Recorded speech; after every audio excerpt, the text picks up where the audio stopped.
안녕하세요. 정희택 목사입니다. 저는 현재 킹스주빌리 교회를 담임하고 있고요. 또 HIM 넥스트에서 디렉터로 섬기고 있습니다. 제가 아방세 스쿨에서 여러분들과 나눌 주제는 치유입니다. 오늘은 첫 번째 시간으로 우리가 치유받는 것이 하나님의 뜻인가 라는 주제에 대해서 나누고자 합니다. 어렸을 때 저의 이야기를 하면서 강의를 바로 시작하길 원합니다. 저희는 크리스찬 가정이고요. 또 어머니가 결혼을 하시면서부터 예수님을 영접하게 되셨습니다. 그리고 당연히 이제 저희는 이제 모태신앙이라고 볼 수 있겠죠. 제가 어렸을 때부터 많이 아팠습니다. 어머니 배에서 이제 태어났을 때부터 인큐베이터 안으로 들어가게 됐고요. 어린아이들이 걸린다는 질병을 이렇게 따다다다닥 걸리면서 자랐습니다. 그래서 홍역이라든지 수두라든지 백일해라는 질병도 걸렸고요. 정말 많은 질병을 걸렸던 것 같아요. 그러다가 제가 4살쯤에 천식에 걸렸습니다. 천식은 이제 호흡기 질환이죠. 그래서 숨쉬기가 어려운 질환인데 어렸을 때 제가 살던 지역은 이렇게 시위나 데모가 많이 일어나는 지역이었어요. 그래서 체류탄 가스가 표 이렇게 날아가기도 하고 이런 지역이었는데 제가 이제 저희 집 대문 앞에서 그 체류탄 가스를 마시고 발작이 일어났습니다. 발작을 막 하고 있는데 이제 크리스찬이 되신 지 한 6, 7년 정도 되신 저희 어머니께서 이렇게 하나님께 기도를 했습니다. 하나님, 이 아들은 하나님이 저에게 주신 아들인데 다시 주님께 드리겠습니다. 그러니까 이 아들을 고쳐주십시오. 저희 어머니 필살기가 이 서원하는 기도입니다.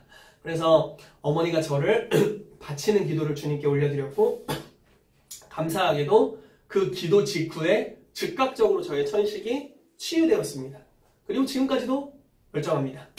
너무너무 하나님께 감사드리고 영광 올려드립니다.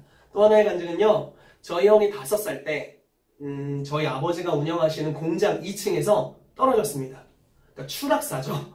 추락사는 아니죠. 추락을 하게 됐고 그러면서 1층에 있었던 저희가 이제 철을 다루는 공장이었거든요. 1층에 있었던 철 모서리에 머리를 찍히는 일이 발생합니다. 그래서 안타깝게 이제 머리에 뼈가 이렇게 부서지는 일이 있었습니다. 급히 대학병원으로 실려갔고요. 의사들이 수술을 해주셨고 첫 번째 수술이 성공적으로 마무리되었습니다.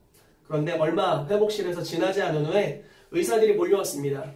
그리고 이렇게 말했습니다. 머리에 물이 차고 있는데 다시 수술을 당장 해야 된다. 그런데 다시 수술을 하게 될 때 너의 아들이 죽을 수도 있다. 그리고 식물인간이 될 수도 있다. 수술을 하겠냐? 저희 어머니가 그 이야기를 듣고 이렇게 대답을 했습니다. 수술을 하겠습니다. 그렇지만 내가 내 아들이 수술실에 들어가기 전에 기도하고 들여보내야 되겠습니다. 그래서 그 급한 순간이었지만 어머니가 아들을 위해서 이렇게 기도합니다. 하나님, 이 자식을 하나님이 나에게 주셨는데 주님께 다시 바칩니다. 주의 영광을 위해 사용해 주시고 이 아들을 고쳐주시옵소서. 그리고 즉각적으로 수술실로 의사들이 데리고 들어갔습니다. 수술실로 들어가고 5분 정도가 지났을 때 들어갔던 침대가 그대로 나왔습니다. 다들 어이가 없었죠. 왜 나왔냐? 그랬더니 의사들이 말하기를 우리가 원인은 알 수 없지만 이 아이가 고쳐졌다. 그래서 더 이상 치료할 필요가 없다. 네, 기적이 일어난 것이죠. 어머니가 아들을 위해서 서원하는 기도를 드렸고 하나님께서 저희 형, 어머니의 큰아들을 치료해 주신 것입니다. 이것이 바로 저희 가족이 경험한 치유였습니다. 그 치유, 어머니의 기도를 통한 하나님의 놀라운 은혜의 치유가 없었다면 저와 저희 형은 지금도 살아있지 못할 수도 있습니다. 어찌됐건 여러분, 치유받는 것이 주님의 뜻인지에 대해서 오늘 우리가 짧게 몇 가지로 좀 나누고자 합니다. 하나님의 말씀에는 예수님의 사역에 관한 것들이 기록되어 있습니다. 예수님은 이 땅에 하나님의 말씀을 성취하러 오셨습니다. 즉, 하나님의 뜻을 이루러 오신 것이죠. 예수님의 사역을 살펴보면 그리고 예수님의 사역의 내용이 무엇인지를 우리가 살펴보게 된다면 무엇이 하나님의 뜻인지를 알 수 있습니다. 예수님께서 어떤 사역을 하셨는지 한번 제가 중요한 말씀을 하나 읽어드리겠습니다. 마태복음 11장 2절에서 6절 말씀인데요. 예수님이 옥에 갇혔던 요한에게 하신 말씀입니다. 이렇게 말씀하셨습니다. 요한이 옥에서 그리스도께서 하신 일을 듣고 제자들을 보내어 예수께 여짜오되 오실 그이가 당신이 오니까 우리가 다른 일을 기다리오리이까. 예수께서 대답하여 이르시되 너희는 가서 듣고 보는 것을 요한에게 알리되, 자 보세요. 맹인이 보며 못 걷는 사람이 걸으며 나병한 자가 깨끗함을 받으며 못 듣는 자가 들으며 죽은 자가 살아나며 가난한 자에게 복음이 전파된다.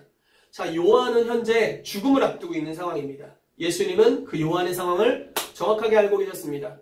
그리고 평생 그리스도, 오실 그리스도의 길을 예비한 요한을 향해 자기의 사역을 소개하면서 내가 메시아다라는 것을 증언하시는 장면입니다. 자, 무슨 말씀을 합니까? 내가 메시아로서 한 사역은 이것이다. 맹인을 보게 했다. 못 걷는 사람을 걷게 했다. 나병한 자를 깨끗하게 했고 못 듣는 자를 듣게 했으며 죽은 자를 살렸고 가난한 자에게 복음을 전파했다. 이것이 나의 사역이고 이 땅에 내가 성취한 하나님의 뜻이다 라고 말씀하신 것입니다. 즉 나는 이 땅에 치유하고 가난한 자에게 복음을 전하러 왔다. 치유는 하나님의 뜻이다 라고 선언하고 있는 모습입니다. 즉 예수님의 사역의 내용을 볼 때 우리는 치유가 하나님의 뜻이라는 것을 알 수 있습니다. 여러 가지 성경 구절이 있는데요. 제가 빠른 속도로 읽어보겠습니다. 예수께서 아시고 거기를 떠나가시니 많은 사람이 쫓는지라. 예수께서 저희의 병을 다 고치시고 예수께서 나오사 큰 무리를 보시고 불쌍히 여기사 그 중에 있는 병인을 고쳐주시니라. 다만 예수의 옷가에라도 손을 대게 하시기를 간구하니 손을 대는 자는 다 나음을 얻으니라. 예수께서 모든 성과 촌에 두루다니사 저희 회당에서 가르치시며 천국 복음을 전파하시며 모든 병과 모든 약한 것을 고치시니라. 해질 무렵에 사람들이 온갖 병자들을 데리고 나오매 예수께서 일일이 그 위에 손을 얹으사 고치시니. 하면 이런 식으로 예수님께서 병든 자를 고치시되 다 고치셨다. 그 중에 병든 자를 다 고치셨다는 말씀이 너무나 많이 나와 있습니다. 예수님은 이 땅에 하나님의 뜻을 이루어 오신 분이시고 그렇기 때문에 치유받는 것이 주님의 뜻이다 라고 우리가 말할 수 있습니다. 자, 두 번째입니다. 치유받는 것이 왜 하나님의 뜻인가? 하나님의 본성이기 때문에 그렇습니다. 출애굽기 15장 26절에는 하나님의 성품에 대해서 이렇게 나와 있어요. 이르시되 너희가 너희 하나님 나 여호와의 말을 들어 순종하고 내가 보기에 의를 행하며 내 계명에 귀를 기울이며 내 모든 규례를 지키면 내가 애굽 사람에게 내린 모든 질병 중 하나도 너희에게 내리지 아니하리니 나는 너희를 치료하는 여호와임이라. 아멘. 하나님은 치유하시는 분이시고 그것이 주님의 이름이며 주님의 본성입니다. 그렇기 때문에 우리가 치유받는 것이 하나님의 뜻이다 라고 말할 수 있습니다. 자, 세 번째입니다. 왜 우리가 치유받는 것이 하나님의 뜻인가? 그것은 치유가 하나님의 나라의 가시적인 표현이기 때문에 그렇습니다. 우리가 잘 아는 기도가 있죠. 주기도문입니다. 그 중에 가장 중요한 구절입니다. 하늘에 계신 우리 아버지여 이름이 거룩히 여김을 받으시오며 나라가 임하시오며 뜻이 하늘에서 이루어진 것 같이 땅에서도 이루어지이다. 자, 하나님의 나라가 이 땅에 임하십시오. 뜻은 천국에서 다 이루어져 있는데 이제 이 땅에서도 이루어지게 하소서. 이루어질지어다 라고 기도하는 것이 주기도문의 내용이라고 볼 수 있습니다. 여러분, 천국에는 질병이 있을까요? 천국에 죄가 있을까요? 천국에 슬픔과 고통이 있을까요? 당연히 없죠. 있다면 그곳은 천국이 아닐 것입니다. 천국에 이루어진 하나님의 뜻. 천국은 하나님의 뜻이 100% 이루어져 있는 상태입니다. 그리고 그 뜻이 이 땅에도 이루어지는 것이 하나님의 기뻐하시는 뜻인 줄로 믿습니다. 그러므로 치유는 하나님의 뜻입니다. 오늘 이 세 가지에 대해서 저희가 알아봤는데요. 여러분, 다음에는 더 많은 주제로 치유에 대한 강의를 나누도록 하겠습니다. 제가 치유받는 것이 주님의 뜻이었고 여러분들이 치유받는 것이 주님의 뜻입니다. 하나님께서 성경에 기록하신 그리고 오늘날도 살아서 역사하시는 그 치유의 은혜가 여러분들의 삶에 임하게 되기를 예수 그리스도의 이름으로 축복합니다. 감사합니다.